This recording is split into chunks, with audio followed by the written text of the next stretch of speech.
ദേവരാജൻ. എൻ്റെ അച്ഛൻ്റെ പേര് പരവൂർ എൻ കൊച്ചുഗോവിന്ദനാശാൻ എന്നാണ്. അദ്ദേഹം സംഗീത വിദ്വാനായിരുന്നു. പക്ഷേ തൊഴിൽ മൃദംഗ വായനയായിരുന്നു. എങ്കിൽ കൂടി അദ്ദേഹത്തിൻ്റെ കൂടുതൽ ശിഷ്യഗണങ്ങൾ സംഗീതത്തിലായിരുന്നു. അപ്പോൾ അക്കൂട്ടത്തിൽ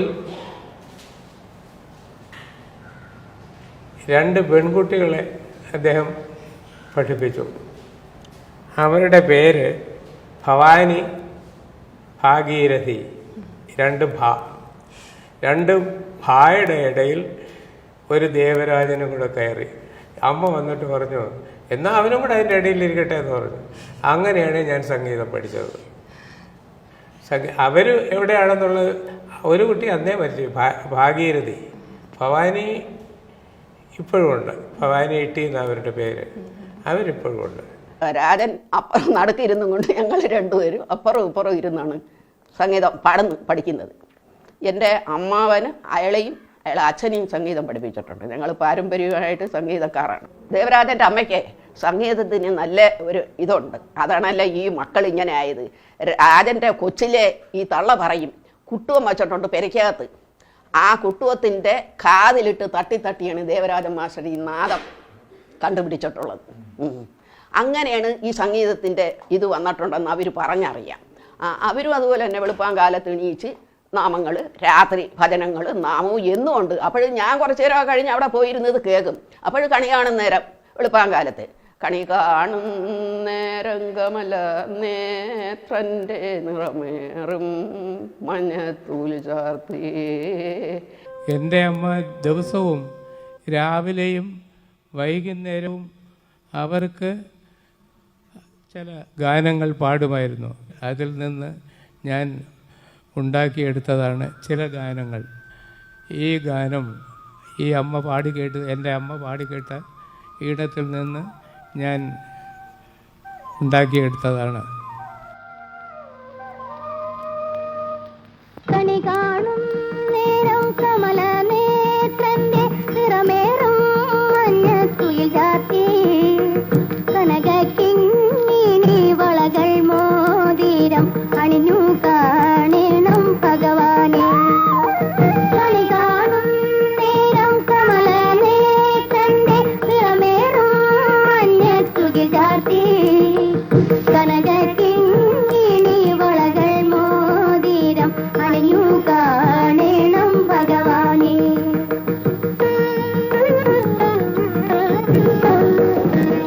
തേർഡ് പാർട്ടി ഒന്നിച്ച് പഠിക്കുമ്പോൾ അപ്പോൾ മാസ്റ്റർ ഇങ്ങോട്ട് വീട്ടിലേക്ക് വരും, ഞങ്ങൾ ഒന്നിച്ച് കളിക്കും. പിന്നെ ഇതൊക്കെ ഉണ്ട്. എനിക്ക് ഈ ഒറ്റത്തടി കൊണ്ടുള്ള ഒരു വള്ളമുണ്ട്. ഒറ്റത്തടി, അതായത് ഈ നീണ്ടകരയും അവിടെ ഇവിടെയൊക്കെ ഈ മീൻ പിടിക്കാൻ പോകുന്ന ഒറ്റത്തടി കൊണ്ടുള്ള ചെറിയ വള്ളം ഉണ്ടല്ലോ, ഈ ചെറിയ തുഴ കൊണ്ട് ഇങ്ങനെ തുഴയുന്നത്. അപ്പം ഈ വെള്ളം ഇവിടെ മഴക്കാലത്ത് കയറി അങ്ങ് പൊങ്ങും. പൊഴി പൊങ്ങിയാൽ അതിൽ കളിക്കാനായിട്ട് എൻ്റെ ഒരു മൂത്ത അമ്മാവൻ എനിക്കൊരു വള്ളം ഉണ്ടാക്കി തന്നിട്ടുണ്ട്. അതിനൊരു തണ്ടുമുണ്ട്. 2 പേർക്കേ ഇരിക്കാൻ നോക്കൂ, അല്ല അതിൽ കൂടുതൽ ആൾക്ക് ഇരിക്കാൻ നോക്കില്ല. എന്നെ അമ്മാവൻ തന്നെ പഠിപ്പിച്ചിട്ടുണ്ട്. ഈ മാസ്റ്റർക്ക് നീന്തറിയില്ല എന്ന് എനിക്കറിയില്ലായിരുന്നു. ഇവിടെ വന്നപ്പോഴത്തേക്ക് ഈ വെള്ളം ഇങ്ങനെ പൊങ്ങി കിടക്കുക. അപ്പോൾ പറഞ്ഞു, ഡേയ് എനിക്ക് വെള്ളത്തിൽ കയറണമെന്ന് പറഞ്ഞു. ഞാൻ പറഞ്ഞു, ഡേയ് കയറ് എന്ന് പറഞ്ഞു. എന്നാൽ ഈ ചെറുപ്പത്തിൽ അത്രയും വലിയ ഇതില്ലല്ലോ, ബുദ്ധി. കയറെന്ന് പറഞ്ഞു. അയാൾ കയറി, ഞാൻ തുഴഞ്ഞ് ഇത്തിരി ദൂരം അങ്ങ് പോയപ്പം ഒരു വലിയ കയം വെള്ളത്തിൽ ചെന്നപ്പോഴത്തെ ഈ വെള്ളം അങ്ങ് മറിഞ്ഞു. വെള്ളം അങ്ങ് മറിഞ്ഞ് ഇയാളങ്ങ് അടിയിലോട്ട് പോയി. അപ്പം 4 കരയിൽ നിൽക്കുന്നവർ കൂവി വിളിച്ചിട്ട് പറഞ്ഞു, നീ ചാടല്ലേ ചാടല്ലേ ചാടല്ലേ എന്ന് പറഞ്ഞു. ഞാൻ കേട്ടില്ല. ഞാനെടുത്തങ്ങ് ചാടി ഈ കയത്തിൽ അങ്ങ് അടിയിൽ പോയി മുക്കി ഇയാളഞ്ഞ് പൊക്കി കൊണ്ടുവന്ന് വള്ളത്തിൽ വീണ്ടും കയറ്റി ഇനി കരയ്ക്ക് കൊണ്ടുവന്ന്. അപ്പോൾ ഞാൻ ചാടിയില്ലേ മാഷ് അന്ന് പോയി. അന്ന് തീരും. അത് ഇപ്പം തെക്കുംഭാഗത്ത് വന്നപ്പോഴത്തേക്ക് എൻ്റെ അടുത്ത് പറഞ്ഞു, ഡേയ് പണ്ട് വള്ളം മുങ്ങിയത് ഓർമ്മയുണ്ടാടാന്ന് ചോദിച്ചു. ഞാൻ പറഞ്ഞു, ഉണ്ട് മാഷേ. കായലിലെ കാറ്റിൻ്റെ കൈകളിലെ കളിച്ചിരി മാറാത്ത കണ്ണിയോ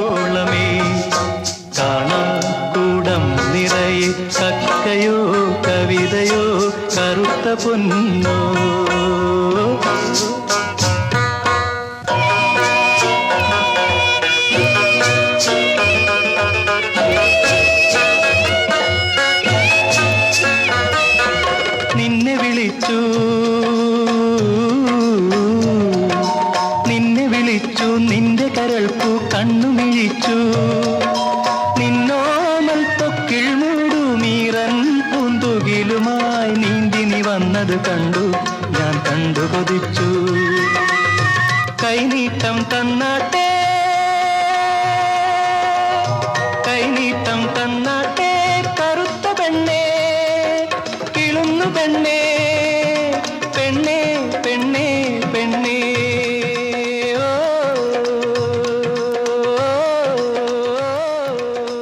ദേവരാജനുമായിട്ട് ഞാൻ ആദ്യം പരിചയപ്പെടുന്നത് 1942 വിദ്യാഭ്യാസത്തിൻ്റെ കാലത്താണ്. അതായത് 4ാം ക്ലാസ് കഴിഞ്ഞ് അന്ന് പ്രിപ്പയറട്ടറി എന്ന് പറഞ്ഞൊരു ക്ലാസ്സുണ്ട്. ആ ക്ലാസ്സിൽ പഠിക്കാൻ ചെല്ലുമ്പോൾ ദേവരാജനും ആ ക്ലാസ്സിലുണ്ട്. അന്ന് മുതലുള്ള പരിചയമാണ്. സംഗീതജ്ഞൻ എന്നുള്ള നിലയിൽ ദേവരാജൻ ആദ്യം റേഡിയോ സ്റ്റേഷനിൽ പ്രോഗ്രാം കിട്ടിയപ്പോൾ, അന്ന് റേഡിയോ സ്റ്റേഷൻ എന്ന് പറഞ്ഞ ഒരു ചെറിയ കെട്ടിടം, തിരുവനന്തപുരത്ത് ഒരു ഓടിട്ട ഒരു ചെറിയ കെട്ടിടത്തിലായിരുന്നു. അതിൻ്റെ മുൻവശത്ത് വലിയ മൈതാനവും. ഞങ്ങൾ ശ്രീ MK രാഘവൻപിള്ള എന്ന് പറഞ്ഞ ഞങ്ങൾക്കൊരു ടീച്ചർ, ഒരു സ്നേഹിതനുണ്ടായിരുന്നു ഇവിടെ.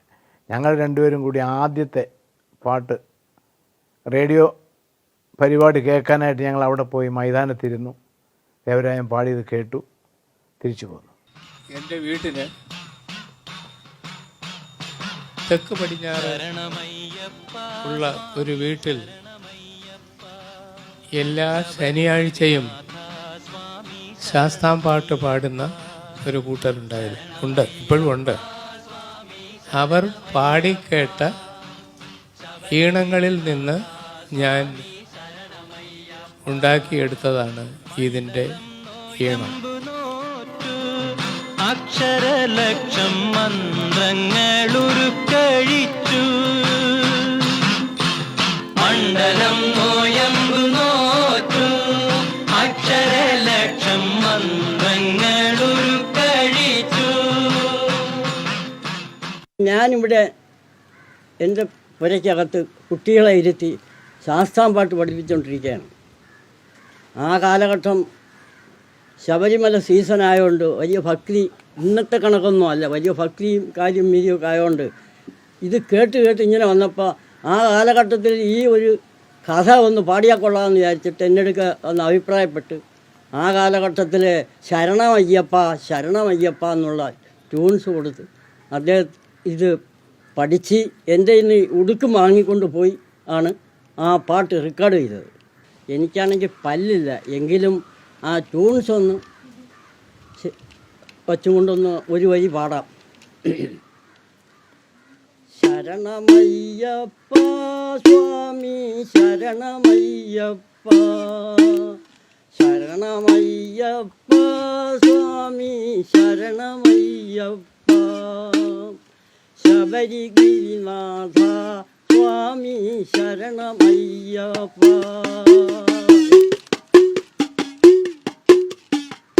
പമ്പയിൽ കുളിച്ചു തോർത്തി ഉള്ളിലുറങ്ങും അമ്പലക്കിളിയെയുണർത്തി.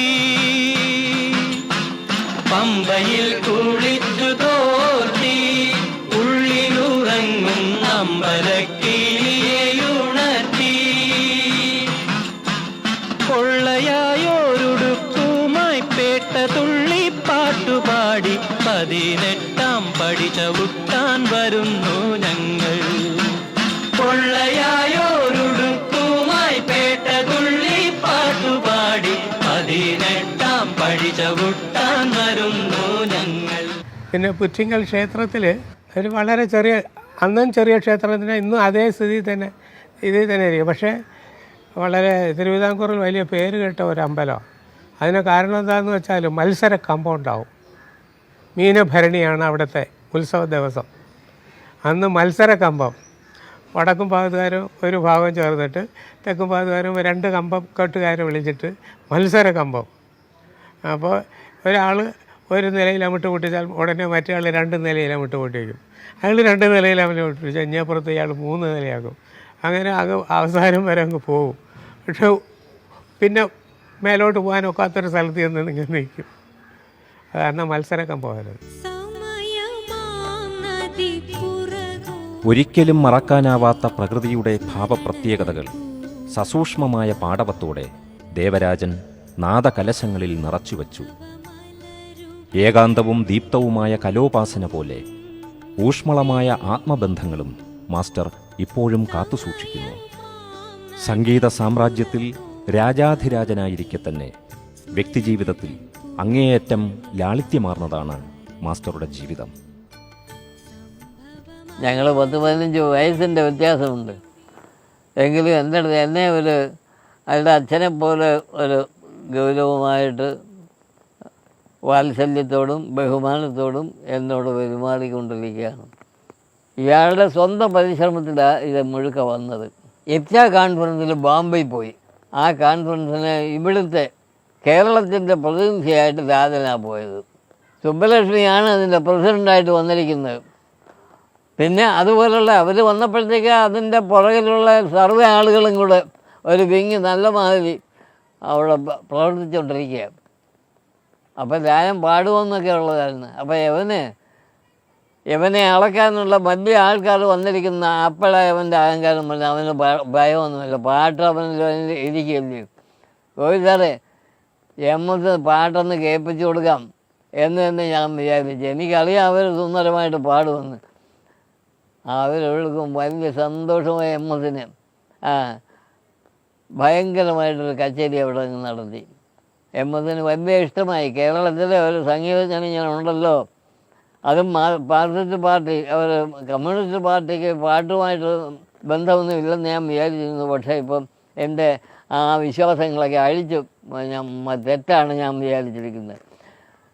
സുന്ദരമായിട്ട് പാടിയിരിക്കുന്നു. വളരെ സന്തോഷമെന്നൊക്കെ പറഞ്ഞ് അപ്രീസിയേഷൻ കേട്ട് അവിടെ നിന്ന് വിട്ടു. നാദബ്രഹ്മത്തിൻ സാഗരം നീന്തി വരും നാഗസുന്ദരിമാരേ, സപ്തസ്വരങ്ങളെ സംഗീത സരസിലെ ശബ്ദമരാളങ്ങളെ, സാക്ഷാത് നാദബ്രഹ്മത്തിൻ സാഗരം നീന്തി വരും നാഗസുന്ദരിമാരേ.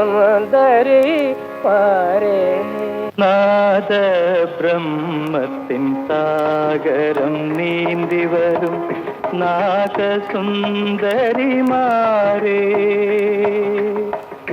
സപ്തസ്വരങ്ങളെ സംഗീത സരസിലെ ശബ്ദമരാളങ്ങളെ,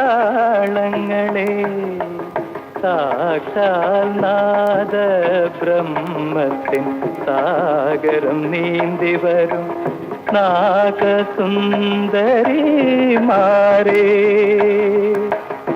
സപ്തസ്വരങ്ങളെ സംഗീത സരസിലെ ശബ്ദമരാളങ്ങളെ,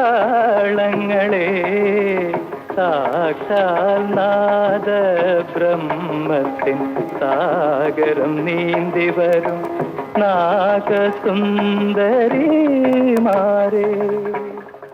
പ്രസിദ്ധനായ എൻ്റെ ജ്യോത്സ്യനായിരുന്ന എൻ്റെ അപ്പൂപ്പൻ അന്നേ പ്രവചിച്ചിരുന്നു ദേവരാജൻ മാസ്റ്റർ ഏറ്റവും പ്രസിദ്ധനായി തീരുമെന്ന്, ഒരു സംഗീതജ്ഞനായി തീരുമെന്ന് തന്നെ പറഞ്ഞിരുന്നു.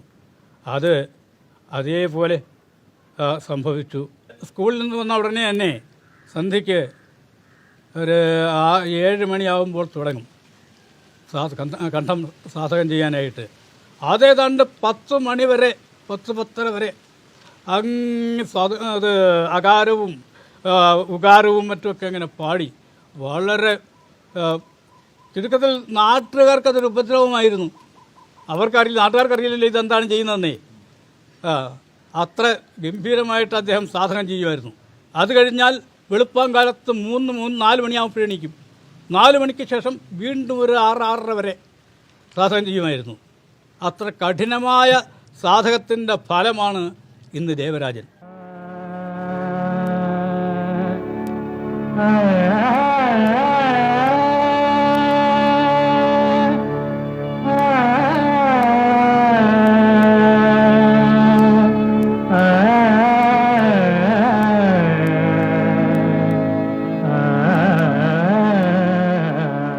நான் எஸ்பி பாலசுப்ரமணியம். இந்த தேவராகம் காரியக்கிரமத்தை நீங்கள் கண்டிப்பாக கைரளி டிவியில் முக்கியமாக எல்லோரும் நல்ல மியூசிக் விரும்புகிறவங்க எல்லோருமே இந்த தேவராகத்தை பற்றி கண்டிப்பாக கேட்டு மகிழ்ந்து உங்களுடைய அபிப்பிராயத்தை தெரிவித்துக் கொள்கிறோம். வணக்கம்.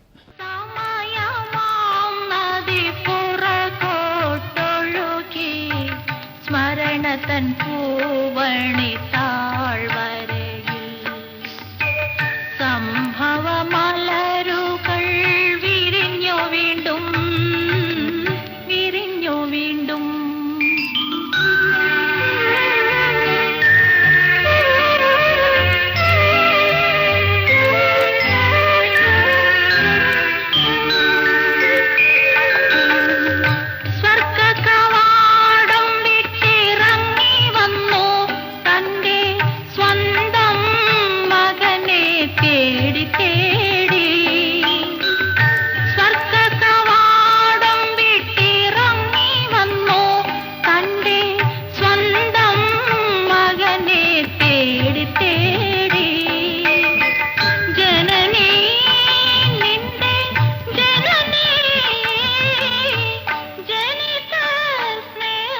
പരവൂർ ഗ്രാമത്തിൽ ഇവിടെയാണ് ദേവരാജൻ മാസ്റ്റർ ജനിച്ചത്.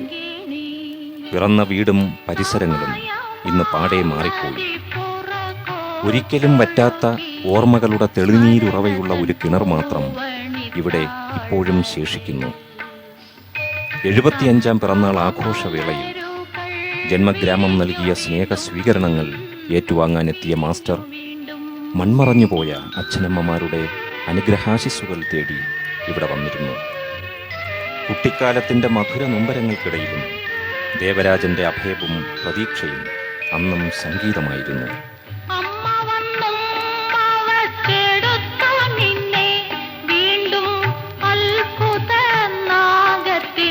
കഥ പറഞ്ഞു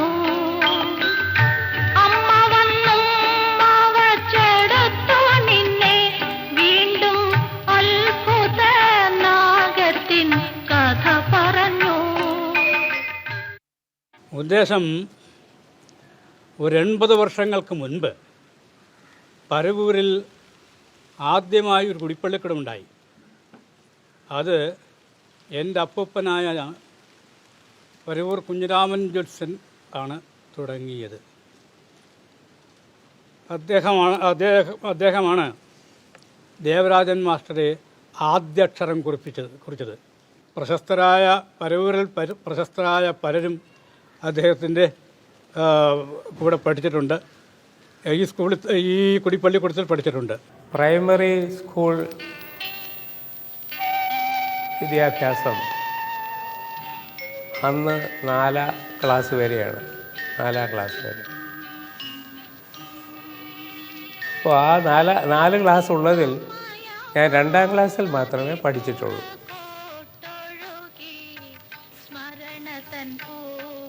അപ്പോൾ ബാക്കി 4 ക്ലാസ്സുകൾ എന്ത് ചെയ്തു എന്ന് ചോദിച്ചാൽ, ഒഴിക്കര വേലുപിള്ള സാർ എന്നൊരു അധ്യാപകൻ എന്നെ വീട്ടിൽ വന്ന് പഠിപ്പിച്ചു. അക്കൂട്ടത്തിലാണ് ഒരു കൊല്ലം അവിടെ ഒരു സ്കൂളിൽ പോയി പഠിക്കേണ്ടി വന്നു. പരവൂർ, ഇന്നത്തെ പരവൂരിലെ സെൻറ്ററിൽ പ്രൈമറി വിദ്യാഭ്യാസത്തിനുള്ള സൗകര്യം അന്നില്ലായിരുന്നു. തെക്കും ഭാഗം എന്ന് പറയുന്ന സ്ഥലത്തായിരുന്നു പ്രൈമറി സ്കൂൾ ഉണ്ടായിരുന്നത്. അവിടെ ഞാൻ 1ാം ക്ലാസ്സിൽ ചേർന്നില്ല. ഇദ്ദേഹം എല്ലാ ക്ലാസ്സും വേലുപിള്ള എന്ന് പറഞ്ഞ സാറ് എന്നെ പഠിപ്പിച്ചിരുന്നുണ്ട്. 2ാം ക്ലാസ്സിൽ പോയി ചേർന്നു. 2ാം ക്ലാസ് കഴിഞ്ഞ് ബാക്കി 3 ക്ലാസ് കൂടെ അദ്ദേഹം തന്നെ പഠിപ്പിച്ചു. അതിനുശേഷമാണ് പ്രിപ്പയറട്ടറിക്ക് ഒരു ടെസ്റ്റ് എഴുതിയാൽ മതി അന്ന്. ആ ടെസ്റ്റ് എഴുതിയിട്ട് പ്രിപ്പയറട്ടറി ക്ലാസ്സിൽ, ഇന്ന് ആ ക്ലാസ്സില്ല, ചേർന്നു. പിന്നീട് 6th ഫാം വരെ അതേ സ്കൂളിൽ തന്നെ, കോട്ടപ്പുറം ഇംഗ്ലീഷ് ഹൈസ്കൂളിൽ തന്നെ കഴിഞ്ഞു. കോട്ടപ്പുറം ഇംഗ്ലീഷ് ഹൈസ്കൂൾ എന്ന് പറയുന്നത് അന്ന് മയ്യനാട്, കാപ്പിൽ, ഇടവ, ചാത്തന്നൂർ, പാരിപ്പള്ളി ഇത്രയും സ്ഥലങ്ങൾക്ക് വേണ്ടിയുള്ള ഏക സ്കൂൾ ഈ സ്കൂൾ മാത്രമായിരുന്നു. ഏതാണ്ട് ഫോർത്തിലോ ഫിഫ്ത്തിലോ ആയപ്പോൾ ഞാൻ പള്ളിക്കൂടത്തിൽ നിന്നൊക്കെ ചാടി. എന്നെ ഒരു പള്ളിക്കൂടത്തിലും പഠിപ്പിക്കത്തില്ല, രാഷ്ട്രീയം കാരണം. ഈ തടഞ്ഞ ലഘുലേഖകൾ അത് ഇതെല്ലാം എൻ്റെ പേരിൽ പോസ്റ്റിൽ വരും. അല്ലാതെ തന്നെ ഞാൻ പ്രായക്കുറവാണെങ്കിലും ഞാൻ എറണാകുളത്ത് ബോട്ടിൽ പോയി ഈ തടഞ്ഞ ലഘുലേഖകളെല്ലാം പട്ടണങ്ങളിലെല്ലാം, അന്ന് കോൺഗ്രസ്സാണ്, എറണാകുളം താമസിക്കുമ്പോൾ ശ്രീകണ്ഠൻ നായർ, പെട്ടെന്ന് താണുപിള്ള, കണ്ണൻതോട്ടത്ത് ജനാർദ്ദൻ നായർ, ഇവരെല്ലാം തിരുക്കൊച്ചിയാണ്. അവിടെ നിൽക്കാൻ അവർക്ക് ഇവിടെ വന്ന് അറസ്റ്റ് ചെയ്യും.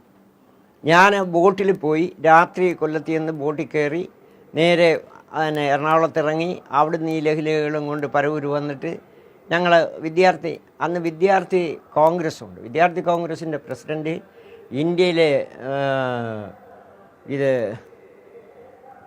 മന്ത്രിസഭയിൽ മന്ത്രിയായിരുന്ന രവീന്ദ്രവർമ്മ എന്ന് പറയും. അങ്ങേരാണ് ഓൾ ഇന്ത്യ വിദ്യാർത്ഥി കോൺഗ്രസിൻ്റെ പ്രസിഡൻറ്റ്. ഞാൻ കൊല്ലം ജില്ലയുടെ സെക്രട്ടറി ആയിരുന്നു. അപ്പോൾ അങ്ങനെയൊക്കെ വരുമ്പോൾ അന്ന് മാസ്റ്റർക്ക് രാഷ്ട്രീയമൊന്നുമില്ല, പഠിത്തം തന്നെ അങ്ങേര് പ്രധാനം.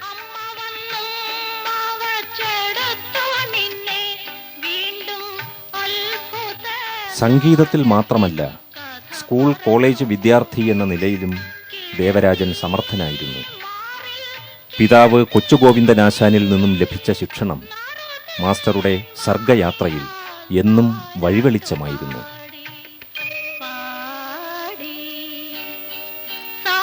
പൈതൃകമായി ലഭിച്ച സംഗീതവും വായിച്ചു പഠിച്ച പുസ്തകങ്ങളും അദ്ദേഹത്തിൻ്റെ കഴിവുകളെ കൂടുതൽ പൂർണ്ണതയിലേക്ക് നയിച്ചു. 40കളിലും അതിനുശേഷവും സംഗീതത്തിൽ, സ്കൂൾ ജീവിതത്തിൽ വിദ്യാർത്ഥികൾക്ക് സംഗീതത്തിൽ മത്സരവും മറ്റു കാര്യങ്ങളും ഒന്നും ഉണ്ടായിരുന്നില്ല. അന്ന് ഈ കലാപ്രതിഭയും കലാതിലവും ഒന്നും ഇല്ലല്ലോ. അതുകൊണ്ട് അന്ന് ഇക്കാര്യത്തിലൊന്നും വലിയ താല്പര്യം ആളുകൾക്കുമില്ല, വിദ്യാഭ്യാസ വിദഗ്ധർക്കും, വിദ്യാഭ്യാസ അധികാരികൾക്കുമില്ല, വിദ്യാർത്ഥികൾക്കുമില്ല. അങ്ങനെ ഇങ്ങനെ കഴിഞ്ഞു പോന്നു. അക്കൂട്ടത്തിൽ ഇയാൾ മാത്രം ഒരു നല്ല രീതിയിൽ സംഗീതം കൈകാര്യം ചെയ്തുകൊണ്ടിരുന്നു എന്നുള്ളതേ ഉള്ളൂ. ദേവരാജൻ്റെ അച്ഛൻ തന്നെയായിരുന്നു ഗുരു. ആദ്യം മുതൽ ഏതാണ്ട് ഒരു സ്റ്റാൻഡേർഡ് ആകുന്നത് വരെ അച്ഛൻ തന്നെയായിരുന്നു ഗുരു. അതിനുശേഷം സ്വയം ഗുരുവായി, അല്ലാതെ മറ്റൊരു ഗുരുവിനെ തേടിപ്പോയില്ല. പിന്നെ പ്രസിദ്ധരായ പല സംഗീതജ്ഞരുടെ സംഗീതം കേൾക്കുകയും അതിൽ നിന്ന് ഉൾക്കൊള്ളുകയും ചെയ്തുകൊണ്ടാണ് ഇങ്ങനൊരു സ്ഥിതിയിലെത്തിയതെന്നാണ് എൻ്റെ വിശ്വാസം. അല്ലാതെ പ്രത്യേകിച്ചൊരു ഗുരു ഉണ്ടായിരുന്നില്ല. പിന്നെ സ്വയം റിസർച്ച് ചെയ്ത് മ്യൂസിക് എല്ലാ രീതിയിലും സ്വയം റിസർച്ച് ചെയ്ത് വരുത്തിയതാണ് ഈ പാണ്ഡിത്യം മുഴുവനും എന്നാണ് ഞാൻ വിശ്വസിക്കുന്നത്.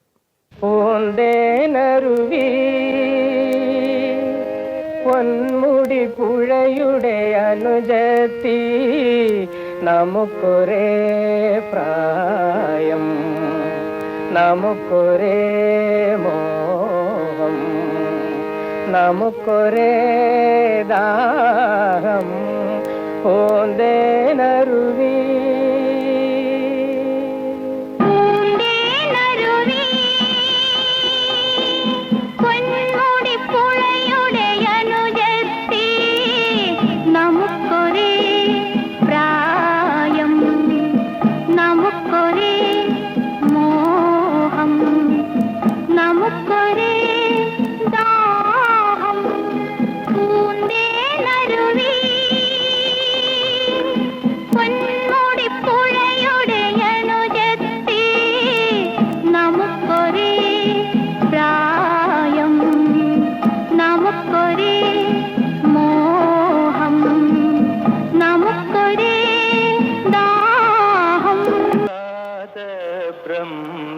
സംഗീതത്തിൻ്റെ ചക്രവാളങ്ങളിൽ പറന്നുയരുവാൻ ദേവരാജനെ പ്രാപ്തനാക്കിയത് പരവൂർ ഗ്രാമവും സ്വയം ആർജിച്ച സംസ്കാരവും അടിയുറച്ച ശാസ്ത്രീയ സംഗീതോപാസനയുമായിരുന്നു. മലയാളത്തിൻ്റെ നാടൻ ശീലുകളും ചങ്ങമ്പുഴയെപ്പോലെയുള്ള സ്നേഹഗായകരുടെ കവിതകളും ക്ലാസിക്കൽ ശൈലിയുമായി കൂട്ടിയിണക്കി മാസ്റ്റർ പുതിയൊരു സംഗീതം തീർത്തു. അത് നാടക ചലച്ചിത്ര സംഗീതത്തിന് പുതിയൊരു ഭാവുകത്വം നൽകി. കേരളത്തിലെ പ്രധാന ക്ഷേത്രാങ്കണങ്ങളിലെല്ലാം സംഗീത കച്ചേരികൾ നടത്തിക്കൊണ്ടായിരുന്നു ദേവരാജനെന്ന സംഗീത ശില്പിയുടെ കടന്നുവരവ്.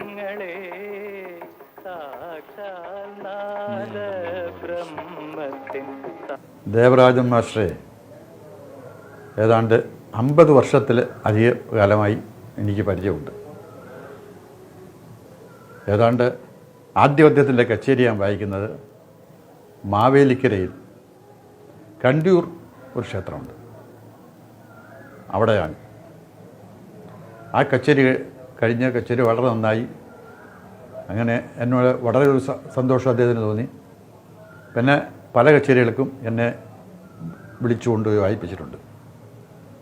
അത് അനുഭവം ആലപ്പുഴ ഒരു കച്ചേരി വായിച്ച് മുല്ലയ്ക്കൽ വളരെയധികം കച്ചേരി നന്നായി എന്ന് അവിടുത്തെ ഏറ്റവും വലിയ സംഗീതജ്ഞനും വലിയ ലോയറുമായ പാപ്പാസ്വാമി എന്ന് പറയും, പാർത്ഥസാരഥി അയ്യങ്കാർ, അദ്ദേഹം അന്ന് കച്ചേരിക്ക് വന്നിരുന്നു. അദ്ദേഹം കച്ചേരി കഴിഞ്ഞപ്പോൾ അദ്ദേഹത്തിന് പരമസന്തോഷം. ഇങ്ങനെ ഇത് തഞ്ചാവൂർ ബാണി മാതിരി പാടുന്നു, അങ്ങനെ ഒരു പാട്ട് നമ്മുടെ ഇവിടെ ഇതുവരെ ഞാൻ കേട്ടിട്ടല്ല, ഇത്രയും ഒരു നല്ല ബാണിയിൽ എന്ന് അദ്ദേഹം അവിടെ പ്രസംഗിച്ചു. അതൊക്കെ ഒരു വലിയ അനുഭവമാണ്. അപ്പോൾ സംഗീതത്തിൻ്റെ ശരിക്ക് പറഞ്ഞാൽ അദ്ദേഹം ഒരു ലൈറ്റ് മ്യൂസിക്കിൽ ഇങ്ങനെ തിരിഞ്ഞെങ്കിലും അദ്ദേഹം ഒരു വലിയ ക്ലാസിക്കൽ വിദ്വാനായിട്ട് വരേണ്ട ആളാണ്. അത് വിദ്വാൻ തന്നെ, പക്ഷേ കച്ചേരിയിൽ അദ്ദേഹം കുറച്ച് മാറി ഇപ്പോൾ ലൈറ്റിലോട്ട് പോയി ഈ ഒരു ഇതിലാണ് കൂടുതൽ പേരെടുത്തത്. പക്ഷേ അതിൽ ഉറച്ചു നിന്നിരുന്നെങ്കിൽ ഇപ്പം മദ്രാസിൽ തന്നെ ഒരു വലിയ സംഗീതജ്ഞൻ്റെ ഒരു ഗ്രേഡ് അദ്ദേഹത്തിന് കിട്ടുമായിരുന്നു. പിന്നെ കച്ചേരിയിൽ അദ്ദേഹത്തിന് പ്രധാനമായിട്ട് എന്ന് പറഞ്ഞാൽ കച്ചേരിയുടെ സെലക്ഷൻ, പിന്നെ രാഗം വളരെ നന്നായിരിക്കും. GN ബാലസുബ്രഹ്മണ്യം പാടുന്ന ചില പ്രതീതി തോന്നും അദ്ദേഹം പാടുന്ന കേട്ട. അങ്ങനെ അദ്ദേഹത്തിൻ്റെ കച്ചേരിക്ക് ധാരാളം വായിച്ചു. നാഗർകോവിലിൽ ഒരു അമ്പലത്തിൽ ക്ഷേത്രം എനിക്കറിയാമായിരുന്നു. അത് പോലീസുകാരാണ് അതിൻ്റെ മേൽനോട്ടമായിട്ട് നടന്നത്. DSP അല്ലെങ്കിൽ IG-യുടെ അസിസ്റ്റൻ്റ് IG ഇവരാരെങ്കിലും ഒരാളുടെ ഇതും മുഴുവൻ റിസർവ് പോലീസാണ്. അപ്പോൾ ഈ കൊണ്ടുപോകുന്നതിന് തമ്പിൽ മാത്രം ശ്രുതി കൂട്ടി കൊണ്ടുപോകണം. അത് ഇത്തിരി വലിയ സാധനമാണ്, ഇങ്ങനെ ഉണ്ടായിട്ടൊക്കെ വീണ പോലെ ഇരിക്കും. അത് തട്ടിയും മുട്ടിയും ചെയ്ത് ശ്രുതി ഭംഗം വരും. അത് എല്ലായിട്ട് അവിടെ ചെന്നപ്പോഴത്തേക്ക് DSP തന്നെ വന്ന് വലിയ കാര്യമായിട്ട് എതിരേറ്റ് കൊണ്ടുവന്ന് അവരുടെ ക്വാർട്ടേഴ്സിൽ കൊണ്ടിരുത്തി. പിന്നെ രാത്രി ഒരു 7:30 മണിക്ക് മുമ്പ് കച്ചേരിയും തുടങ്ങി. പോലീസുകാരുടെ ഒരിടപാടാണത്, അവരുടെ ആഘോഷമാണ് അന്നത്തെ. അന്ന് രാവിലെ നൂത്തങ്ങ് പാടി സുന്ദരമായിട്ട്. ആദ്യകാലങ്ങളിൽ ഒന്നിച്ച് കച്ചേരികൾ കേൾക്കുവാൻ പോയ പോളച്ചിറ ഗോപിസാർ പിന്നീട് ദേവരാജൻ മാസ്റ്ററുടെ തന്നെ കച്ചേരികളുടെ ആസ്വാദകനും ആരാധകനുമായി മാറി. അപ്പോൾ ചില പാട്ട് കച്ചേരികൾ കേൾക്കാൻ അദ്ദേഹം എന്നെ കൊണ്ടുപോയിട്ടുണ്ട്. കൊല്ലത്ത് GN ബാലസുബ്രഹ്മണ്യം, ആലത്തൂർ ബ്രദേഴ്സ്, അവരെല്ലാം കൊല്ലത്ത് ആനന്ദവല്ലീശ്വരം എന്ന് പറഞ്ഞ ക്ഷേത്രത്തിൽ അവർ വന്ന് പാടുമായിരുന്നു. എല്ലാ വലിയ വലിയ ആൾക്കാരെ വരുതി. 2-3 സ്ഥലങ്ങളുണ്ടായിരുന്നു. ഉണിച്ചക്കം വീട്, അവിടെ പാട്ട് കച്ചേരികൾ നടത്തുമായിരുന്നു. ഉറിയടി ഒക്കെ ഉണ്ടായിരുന്നു. പിന്നത്തെ ഏറ്റവും വലിയൊരു രസം, പിന്നീട് ഞാൻ പ്രായമായപ്പോൾ സിനിമ കാണാൻ പോകും പരവൂരുന്ന്. ചിലപ്പോൾ ഏതെങ്കിലും ഒരു കൂട്ടുകാരൻ കാണും, വിളിച്ചും കൊണ്ട് ഞങ്ങൾ ഇവിടെ നിന്ന് കൊല്ലത്ത് നടന്നു പോയി 8 മൈൽ നടന്നു പോയിട്ട് അവിടെ സിനിമകളെല്ലാം കണ്ടിട്ട് വരും. ചിലപ്പോൾ ഞാൻ മാത്രമേ കാണൂ, ചിലപ്പോൾ സെക്കൻഡ് ഷോ ആയിരിക്കും കഴിഞ്ഞ് വരുന്നത്. സെക്കൻഡ് ഷോ കഴിഞ്ഞ് വരുമ്പോൾ നടന്നാണ് വരുന്നത്, തനിച്ച് നടന്നു വരും. അപ്പോൾ അവിടെ ഒരു ശവക്കോട്ട, അവിടെ പുണങ്ങൾ ഇങ്ങനെ എരിയുന്നത് കാണും. ഇത് കണ്ട് പേടിച്ചും പേടിക്കാതെ നടന്നങ്ങ് അതിൻ്റെ കൂടെ നടന്ന്. അപ്പോൾ പോകുമ്പോഴെല്ലാം എനിക്ക് തോന്നി എൻ്റെ പുറകെ കൂടെ ഒരാൾ വരുന്നുണ്ടെന്ന് തോന്നി. എന്നാലും ഞാൻ പോകും.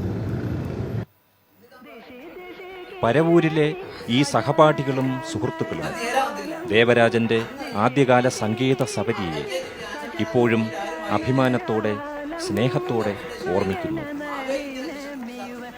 MK രാഘവൻപിള്ള എഴുതിയ ഒരു കൃതി. MK രാഘവൻ എന്ന് പറയുമ്പോൾ നമ്മുടെ ദേവരാജൻ മാസ്റ്ററുടെ അടുത്ത കൂട്ടുകാരൻ. അദ്ദേഹം എഴുതിയ ഒരു കൃതി പണ്ട് ദേവരായൻ മാഷ് ട്യൂൺ ചെയ്ത് വെച്ചിരുന്നു. അതൊക്കെ കാലഹരണപ്പെട്ടു പോയി. പരവൂർ സുധീശനെ കൊണ്ട് അതിൻ്റെ സ്വര വഴിക്ക് എൻ്റെ മകളെ പഠിപ്പിച്ച് അവളെ അരങ്ങേറ്റത്തിന് പഠിപ്പിച്ചു. അത് അവളിപ്പോൾ ഒന്ന് പാടും. ഭാരത ശ്രീദേവദേ ഗീതാവീതി വേദവന്ദിതേ നമസ്തേ ഗീതാവീതി ഭാരത ശ്രീദേവദേ. രാധിക കൃഷ്ണ കൃഷ്ണ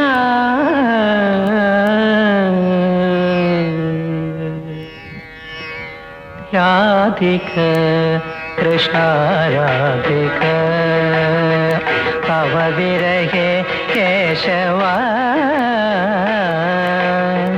സരസമസൃണമപി മലയജ പങ്കം പശ്യതി വിഷമിവ വപുഷി സശങ്കം. സരസമസൃണമപി മലയജ പങ്കം പശ്യതി വിഷമിവ വപുഷി സശങ്കം. രാധിക കൃഷ്ണ രാധിക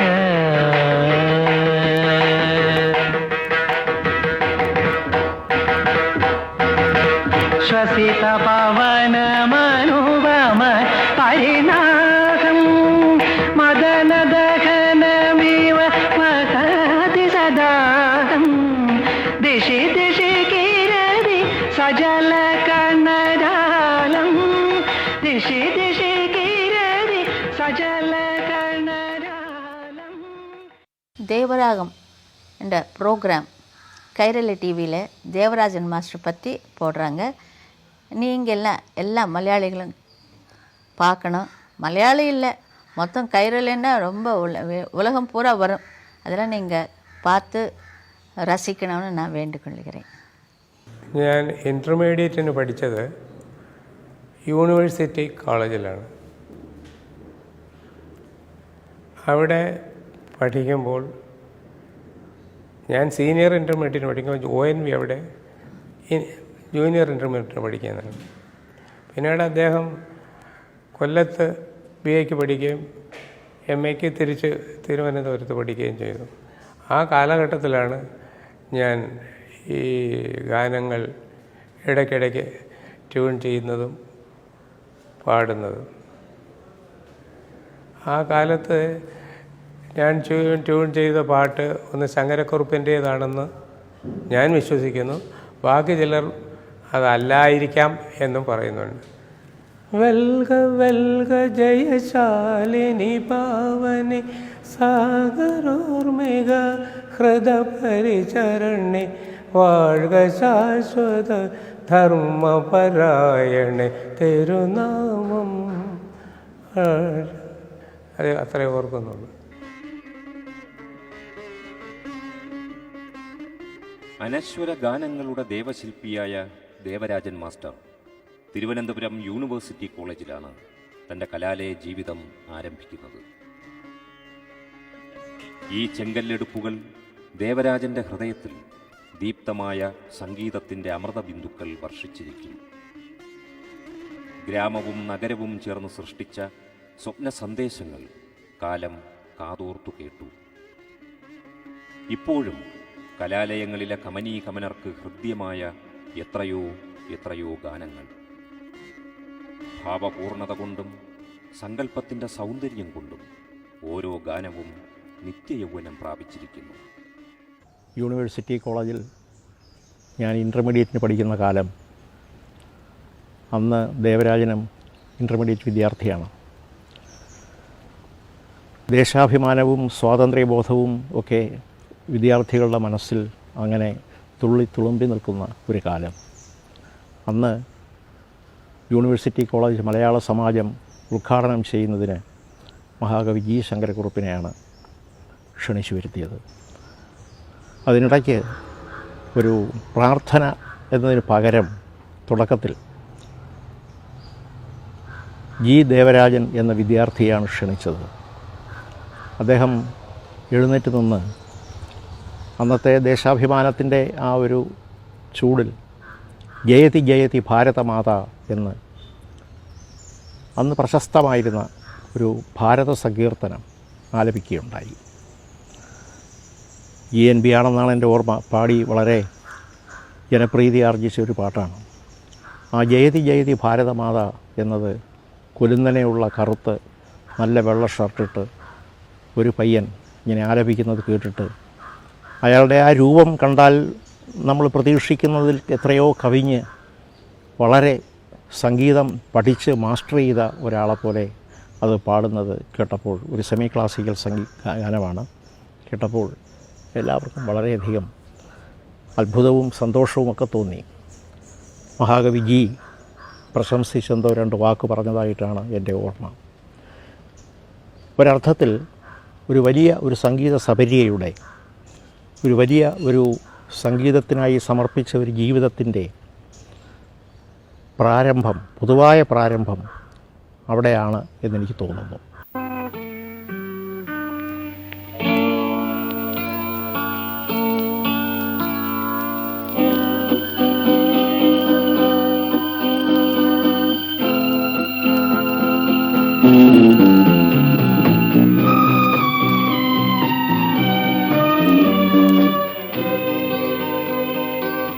സുന്ദരി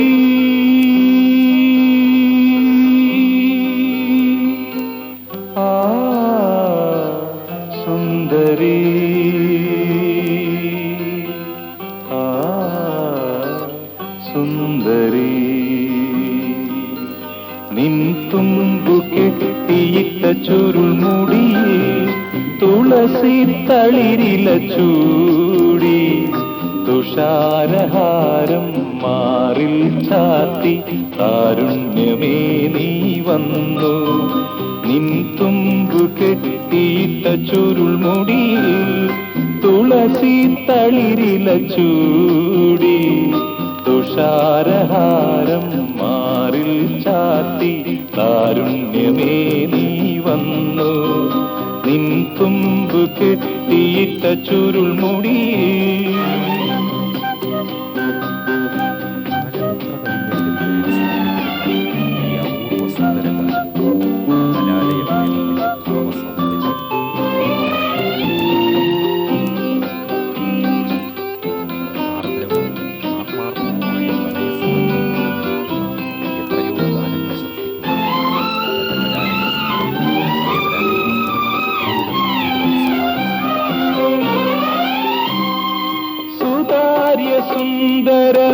സുന്ദരമേഘങ്ങളലിയും നിതാന്ത നീലിമയിൽ സുതാര്യ സുന്ദരമേഘങ്ങളലിയും നിതാന്ത നീലിമയിൽ ഒരു സുഖശീതള ശാലീനതയിൽ ഒഴുകി ഞാനറിയാതെ ഒഴുകി ഒഴുകി ഞാനറിയാതെ സുന്ദരി. അന്നത്തെ പാട്ട് കച്ചേരികളിൽ എല്ലാവരും പാടിക്കൊണ്ടിരുന്നത് തമിഴ് ഗാനങ്ങളായിരുന്നു. അപ്പോൾ എനിക്ക് തോന്നി എന്തുകൊണ്ട് മലയാളം കൂടെ ആയിക്കൂടാ എന്ന് തോന്നിയിട്ട് ഞാൻ ചില കവിതകളെടുത്ത് ട്യൂൺ ചെയ്യുകയായിരുന്നു. അങ്ങനെ ചങ്ങമ്പുഴയുടെ ചില വരികളെടുത്ത് ഞാൻ ഈണം നൽകി. ആദ്യം ഞാൻ ഈണം പകർന്നത് ആരാവിൽ നിന്നോട് ഞാനോദിയ രഹസ്യങ്ങളാരോടു അരുളരുതോമലേ നീ. പിന്നീട് രണ്ടാമത് ഈണം ചെയ്തത് മറ്റൊരു ചങ്ങമ്പുഴ കവിതയാണ്. വല്ലാതെ വാടെ തളർന്നു നാഥ വള്ളിക്കുടിലിൽ ഇരപ്പൂരാധ. അതാണ്. പിന്നീട് അദ്ദേഹത്തിൻ്റെ തന്നെ മറ്റൊരു ഗഹനമായ കവിത ഞാൻ എടുത്തിരുന്നു. അത് കൃത്യമായി എല്ലാം ഞാനിപ്പോൾ ഓർക്കുന്നില്ല. കനകച്ചിലങ്കകിലുങ്ങി കിലുങ്ങി കാഞ്ചന കാഞ്ചി കുലുങ്ങി കുലുങ്ങി. ഈ കവിതകളൊക്കെ ഞാൻ ട്യൂൺ ചെയ്യുന്നത് സ്കൂൾ വിദ്യാഭ്യാസം കഴിഞ്ഞതിന് ശേഷമാണ്, കോളേജ് പഠിക്കുമ്പോഴാണ്.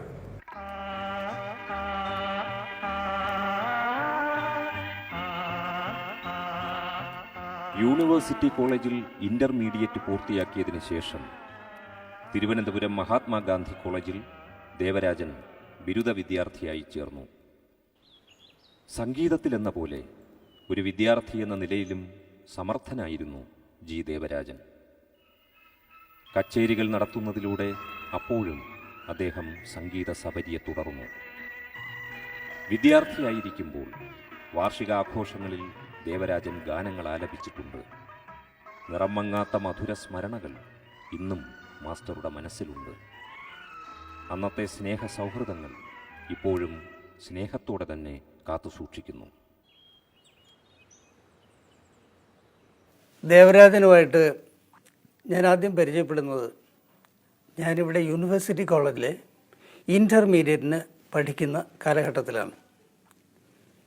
1947 മുതൽ 49 വരെയുള്ള ആ 2 വർഷ കാലഘട്ടത്തിലാണ് ഞാൻ ദേവരാജനെ ആദ്യമായിട്ട് കണ്ടുമുട്ടുന്നതും പരിചയപ്പെടുന്നതും. ദേവരാജൻ അന്ന് ഈ മ്യൂസിക് കോളേജിൻ്റെ സ്വാതിരുന്നാൾ അക്കാഡമിയുടെ തൊട്ടടുത്തുള്ള ഒരു ലോഡ്ജിലാണ് താമസം. ഞാൻ ഇവിടെ തിരുവനന്തപുരത്ത് നായർ യൂണിയൻ ഹോസ്റ്റലിൽ ആയിരുന്നു താമസിക്കുന്നത്. ഞാൻ മിക്ക ദിവസവും രാത്രിയിൽ സന്ധ്യയ്ക്ക് കോളേജ് കഴിഞ്ഞിട്ട് ഞാൻ ദേവരാജൻ്റെ ലോഡ്ജിൽ പോകും. ഞങ്ങൾ ഒരുമിച്ച് ആണ് ഭക്ഷണം, കിടപ്പ്. പല രാത്രികളും ഞാൻ അവിടെ തന്നെയാണ് ഉറങ്ങുക. ദേവരാജന് ഞാനും തമ്മിലുള്ള ബന്ധം ഒരുതരം ആത്മബന്ധമാണ്.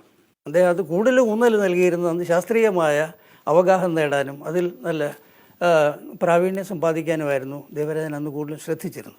എങ്കിലും ഈ ലൈറ്റ് മ്യൂസിക്കിനോട് അത് ഇടുന്നതിന് ട്യൂൺ കമ്പോസ് ചെയ്യുന്നതിൽ ദേവരാജനൊരു പ്രവണത, അതിനുള്ള ഒരു സാമർഥ്യം, പ്രത്യേക സാമർഥ്യം അന്നും ഇന്നത്തെ പോലെ തന്നെ അന്നും അത് പ്രകടമായിട്ടുണ്ടായിരുന്നു. എന്നെ ഏറ്റവും ആകർഷിച്ചതും ദേവരാജനിലേക്ക് ആകർഷിച്ചതും ആ ഒരൊറ്റ കാര്യമാണ്.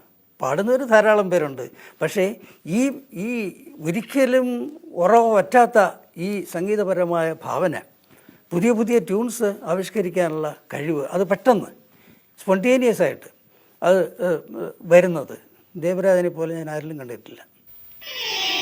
തൊട്ടു തൊട്ടില്ല തൊട്ടു തൊട്ടില്ല മൊട്ടിട്ടുവല്ലോ മേലാകെ മുട്ടു വിരിയുമ്പോൾ മുത്ത് പൊഴിയുമ്പോൾ മുത്തായ മുത്തൊക്കെ ഞാനെടുക്കും. തൊട്ടു തൊട്ടില്ല തൊട്ടു തൊട്ടില്ല മൊട്ടിട്ടുവല്ലോ മേലാകെ മുട്ടു വിരിയുമ്പോൾ മുത്തു പൊഴിയുമ്പോൾ മുത്തായ മുത്തൊക്കെ ഞാനെടുക്കും.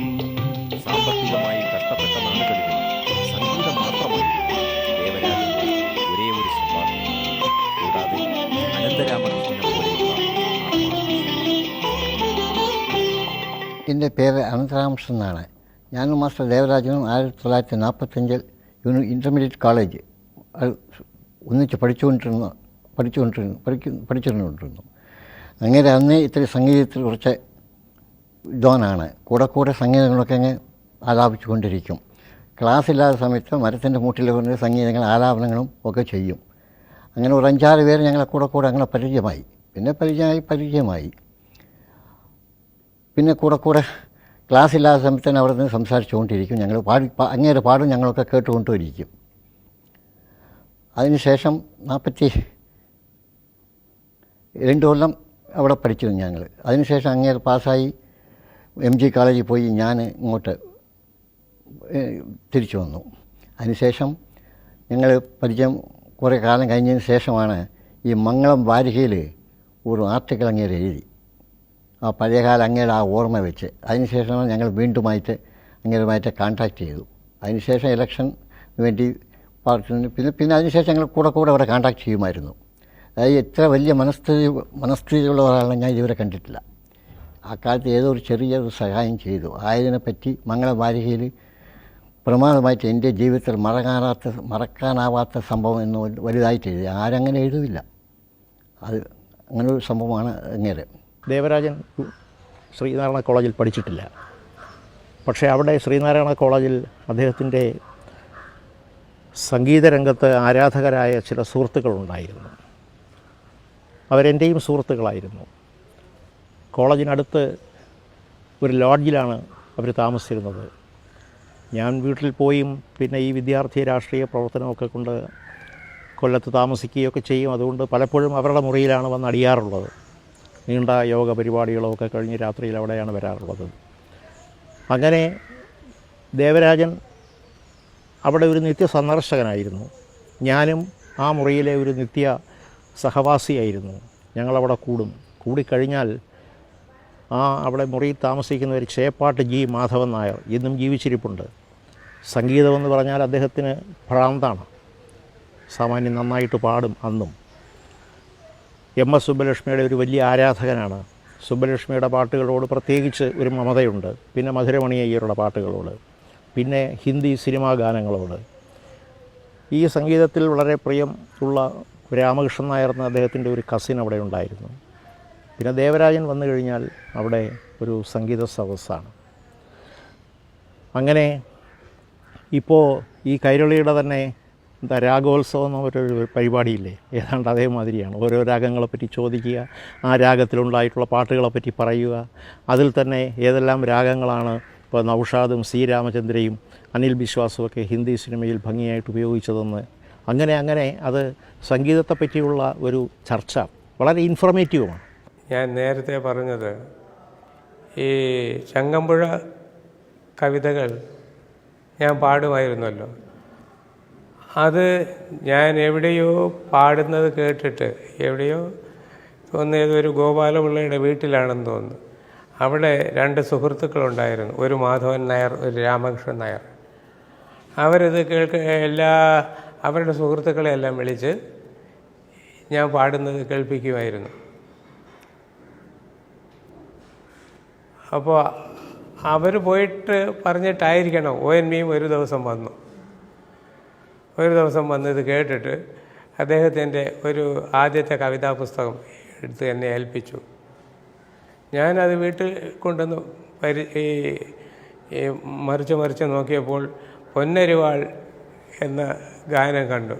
അതെടുത്ത് ഞാൻ ഈണപ്പെടുത്തി. അതാണ് ആദ്യത്തെ എൻ്റെ സംഗീത ജീവിതത്തിലേക്ക് വഴി തെളിച്ചതെന്ന് വേണമെങ്കിൽ പറയാം. ഇന്നത്തെ സംഗീത സംവിധാന രീതികളുടെ തുടക്കം അവിടെ നിന്നാണെന്ന് വേണമെങ്കിൽ പറയാം. അതിനു മുമ്പ് ഈ പാട്ടുകളെല്ലാം ചെയ്തിരുന്നു.